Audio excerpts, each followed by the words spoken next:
অনেক ধৈর্য স্বাভাবিক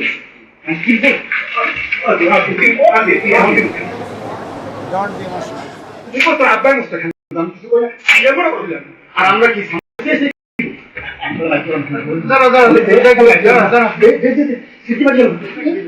রুমে ঢুকে আমাকে হঠাৎ করে আক্রমণ, আমাকে মারধর শুরু করছে, অন্ডকোষ এমনভাবে চেপে ধরছে আমার শ্বাসরোধ হয়ে যাওয়া, মারা যাওয়ার উপক্রম হয়েছে।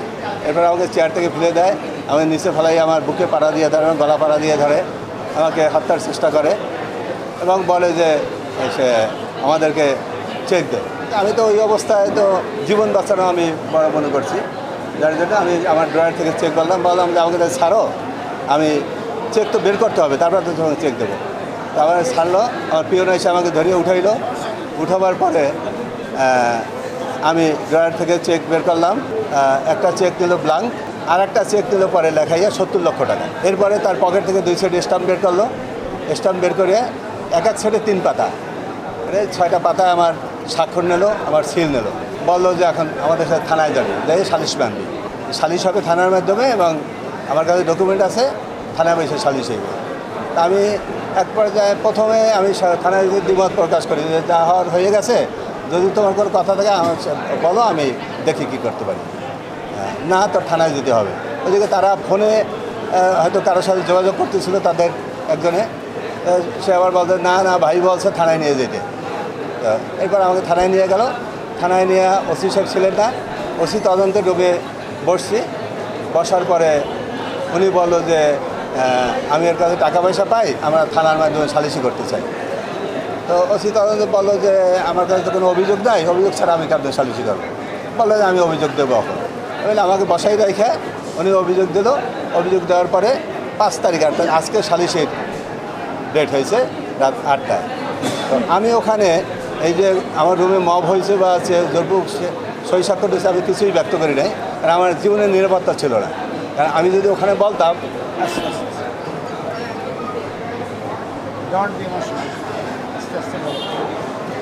তারা থানায় হয়তো আমাকে মব করতো, সেই ভয়ে আমি ওখানে কিছু বলি নাই। পরে ওই সালিশ পেনে থানা থেকে চলে আসছি। চলে আসার পরে আমি 3-4 দিন একেবারে বিমর্ষ অবস্থায় ছিলাম। এমন ঘটনা, ন্যাক্কারজনক ঘটনা আমি কাউকে জানাইতে পারতেছিল, ভয় পাইতেছিলাম। এরপর সে আমার বড়ো ভাই আত্মীয়, আমি তার শরণাপন্ন হই। সে বললো যে সালিশ টালিশ যাই হোক, তুমি যেহেতু চেকতেছে স্টাফ নিয়েছে, তুমি আগে মামলায় যাও। পরে আমি কোর্টে মামলা করি গত বৃহস্পতিবার। যেহেতু তারা আমার কাছে এটা চাঁদা আমার কাছে তার কোনো লেনদেন নাই।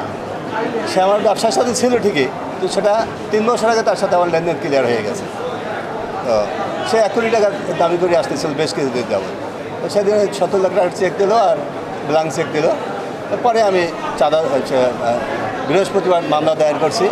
মামলা দায়ের করার পরে ভিডিও ফুটেজ আছে, আমার নামে সিসি ক্যামেরা আছে। সেই সিসি ক্যামেরায় সব কিছু উঠে আছে। এটা হয়তো ওরা আজ করতে পারেনি, আমার কপাল ভালো, আল্লাহর রহমত। আমি সেটা কোর্টে প্রডিউস করছি। কোর্টে প্রডিউস করার পরে এফআইআরের জন্য আদেশ হয়েছে। তার বড় ভাই মহানগর স্বেচ্ছাসেবক দলের সাবেক আহ্বায়ক মাহবুবুর রহমান পিন্টুর ছোটো ভাই সে, এবং ওই দফাটাই সে দেখায়। আমি ন্যায় বিচার চাচ্ছি, আমি দোষীদের দৃষ্টান্তমূলক শাস্তি দাবি করতেছি।